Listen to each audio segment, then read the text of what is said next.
नमस्ते भैया वालों। आज हम लोग संस्कृत नवमा पाठक का बलवाना इसे पढ़ेंगे। पढ़ने से पहले सरस्वती आराधना कर लेते हैं।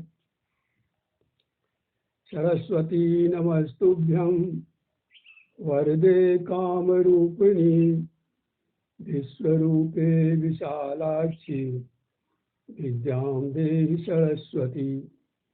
हे सरस्वती, हे विश्वरूपी विशाल आँखों वाली काम रूपनी सरस्वती, मैं तुम्हें नमस्कार करता हूँ।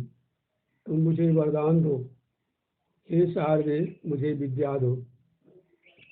भैया बहनों, आज जो पाठ हम लोग पढ़ेंगे वह पाठ एक मनोरंजक पाठ है। इस दुनिया में जो अपने को बलवान कहता है, वस्तुतः उससे भी कोई बलवान होता है। कहा गया है, लघु मित्रम अपि वरम। आप लोग पहले पढ़े हुए या पढ़ेंगे। हिंदी में कहा गया है कि निंदा तिनका कबहू न निंदिए, जो पायन तल होय, कबहू उरी अखियन परे पीर घड़ी में घनेरी हो। तिनका जो पैर के नीचे होती है उसे भी कम नहीं समझना चाहिए। कभी कभी वह भी आंख में पड़ जाती है जब, तो बहुत दर्द होता है। अर्थात इस दुनिया में कोई छोटा नहीं होता है, सभी बलवान होते हैं और सभी महत्वपूर्ण होते हैं। प्राचीन काल में गंगा के किनारे एक आश्रम था। पहले जहाँ पर आचार्य जी रहते थे और आचार्य जी के साथ छात्र सब रह करके पढ़ाई करते थे, उसे आश्रम कहा जाता था। एक तरह से प्राचीन काल में जो पाठशाला होती थी, जो विद्यालय होता था, उसे आश्रम कहा जाता था। तो गंगा के किनारे एक आश्रम था। तत्र याज्ञवल्क्य नाम महर्षि वसति अस्म। वहाँ पर याज्ञवल्क्य नाम के एक महर्षि रहते थे।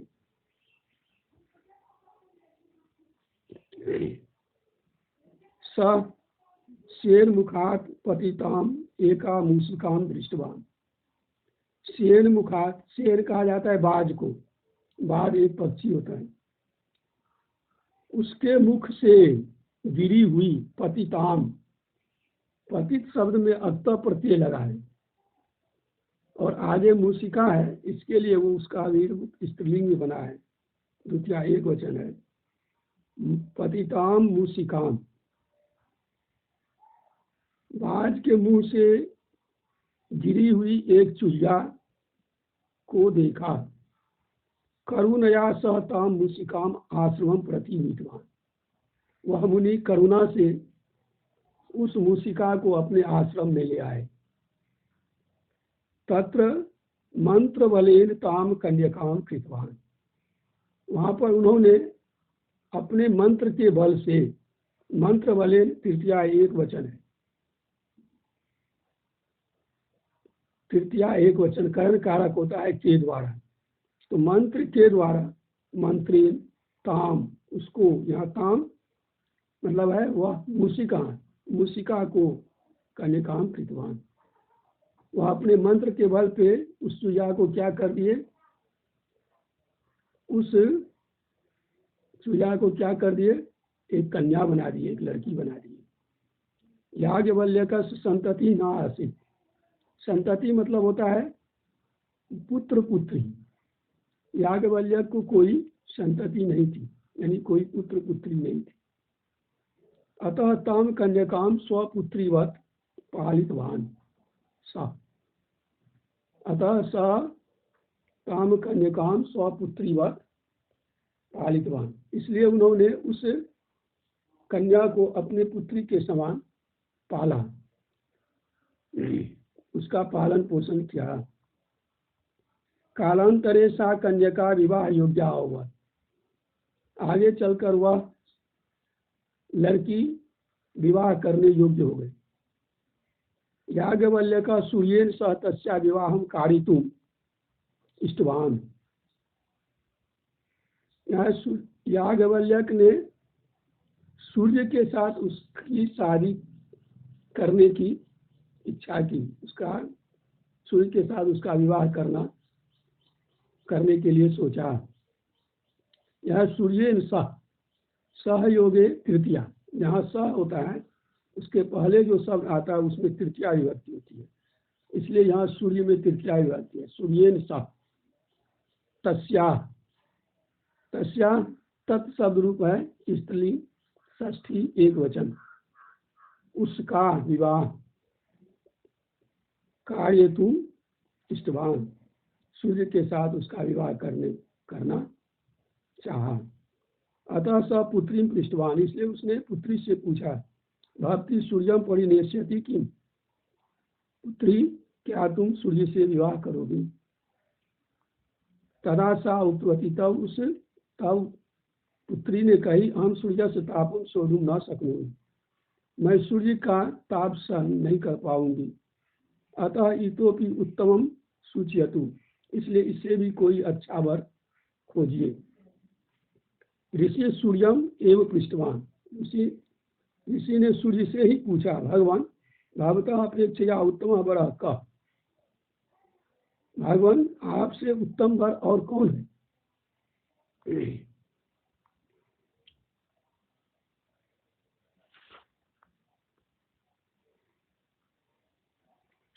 सूर्य उत्तवान, सूर्य ने कहा, मेघ माम आच्छाद्य तिष्ठति, मेघ मुझे ढक लेता है। सह मम अपेक्षा बलवान है, इसलिए वह मेरी अपेक्षा ज्यादा बलवान है, वह मुझसे ज्यादा बलवान है। अयोग्य अपि, और योग्य भी है। ऋषि मेघम आहुतवान, ऋषि ने मेघ को बुलाया। पुनः पुत्री पृष्ठवान, और फिर पुत्री से पूछा। यहाँ पृष्ठवान में है, पृष्ठ धातु है, अक्तवतु प्रत्यय। यहाँ पृष्ठवान पुल्लिंग एक वचन है। पूछा, उसने अपनी पुत्री से पूछा, भक्ति एतम परिनेष्यति किम, आप इससे विवाह करेंगे क्या। सा उक्तवती, उसने कही, एतस्य वर्ण कृष्ण अतः ऐसा मास्तु इतोपि उत्तमम वरम सूचयतु इति, उसने कहा कि इसका रंग काला है, इसलिए इससे मैं विवाह नहीं करूंगी, इससे भी कोई दूसरा अच्छा वर खोजिए। ऋषि मेघम पृष्ठवान, ऋषि ने मेघ से पूछा। मेघा उत्तमान, और मेघ ने कहा, यद्यपि हम सूर्यम आचार्य तिष्ठामि तथापि वायु सहस्त्रधा मम विभागम करोति। मेघ ने कहा, हे ऋषिवर, हालांकि मैं सूर्य को ढक देता हूँ, सही है, लेकिन वायु हवा मुझे छितिर वितिर कर देता है, मुझे तितिर वितिर कर देता है, इसलिए वायु हमसे ज्यादा बलवान है। ऋषि वायु आहुतवान, ऋषि ने वायु को बुलाया। परंतु पुत्री वायु अपनी न इष्टवती, लेकिन पुत्री ने वायु से भी विवाह नहीं की। इतोपि बलवाना का अस्ति, इससे भी बलवान कौन है। इति पृष्ठवती, ये पूछी। यद्यपि हम मेघा सहस्त्रधा विभागम करोगी तथापि हम पर्वतम कंपितुम न शक्नोमि। हवा ने कहा कि यह सत्य है कि मैं मेघ को तितिर बितिर कर देती हूँ, लेकिन मैं पर्वत को हिला नहीं पाती हूँ, इसलिए वह पर्वत हमसे भी ज्यादा बलवान है।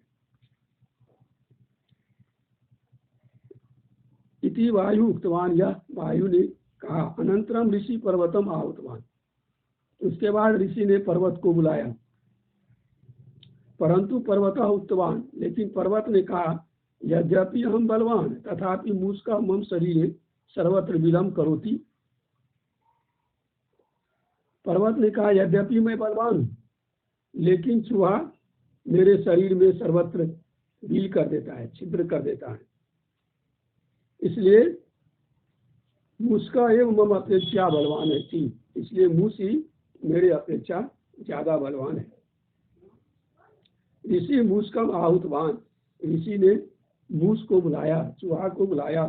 पुत्री पृष्ठवान, और पुत्री से पूछा, भक्ति एतत् परिनेष्यति किम, क्या आप इससे विवाह करेंगे। संतोषेन तम अन्वितवती, और तब वह कन्या संतोष करके उससे ही शादी कर ली। अनंत उससे ही शादी करने की स्वीकृति दे दी। अनंतरम ऋषि ताम मूषिकाम कृत्वा मुस्केन सह तस्य विवाहम कारितवान। अंत में ऋषि ने उस कन्या को पुनः चूल्हा बना दिया और उस चूल्हे के साथ उसकी शादी करा दी। इसलिए कहा गया है पुनर्मूषिको भावा।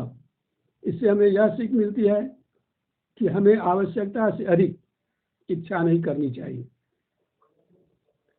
हम जिस योग्य हैं, हमें जो मिले उससे ही हमें संतोष करना चाहिए, उसमें ही हमें खुश रहना चाहिए।